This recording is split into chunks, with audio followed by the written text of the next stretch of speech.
L'idée des projections, c'est d'animer le tunnel, c'est de donner envie d'y rentrer et d'être peut-être aussi un espèce de lieu de rendez-vous. Après tout, on sera toujours à l'abri. Quand il fera chaud dehors, on pourra être au frais. Quand il pleut, on est abrité de la pluie. Quand il fait froid, il fait moins froid. Voilà, c'est aussi un lieu dans lequel on peut se dire finalement on y est bien. Et je crois que s'il y avait une définition à donner à la recherche, au travail qu'on est en train de faire, c'est comment est-ce qu'on fait cet espace fonctionnel, un peu froid, un peu angoissant, comment est-ce qu'on en fait un lieu de vie? Là, on a cette première section là, d'à peu près 40 mètres. On appelle ça un gobo, c'est une image fixe qui couvre un champ énorme. Donc on apprécie la qualité de l'image parce que là, on peut être net partout. Et on a fait des essais, d'ailleurs, on peut couvrir quasiment toute la voûte. Après, là, on a un projecteur de 10 000 lumens qui est très compact. Celui-ci est particulièrement intéressant pour la qualité des couleurs, la restitution. Là, on a une petite source de 3000 lumens. Et ça, c'est très intéressant. C'est un projecteur avec une source LED. C'est ça qui dure 100 000 heures. Le poisson, il est top, ouais.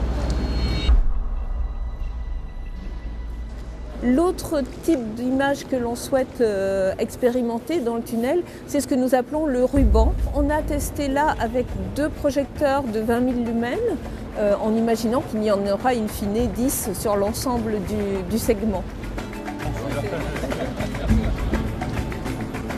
Plus loin, là, c'est là qu'on teste ce travail d'anamorphose.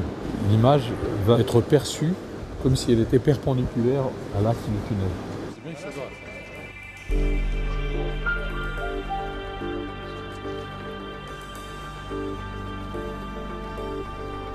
Donc je vous invite à me suivre sur le chemin des piétons. Donc il s'agit là d'une image qui restera fixe, qui est destinée à l'entrée du tunnel à être ce qu'on appellera un aspirateur à public. On a la chance de pouvoir vous présenter aujourd'hui en avant-première, c'est un projecteur laser. Voilà, et là des anamorphoses animées. Là on est donc à 60 mètres de profondeur et le projet que l'on a, c'est de doubler cette image-là, c'est-à-dire d'être là encore sur 120 mètres de longueur et d'accompagner là encore le public à l'intérieur de cette image.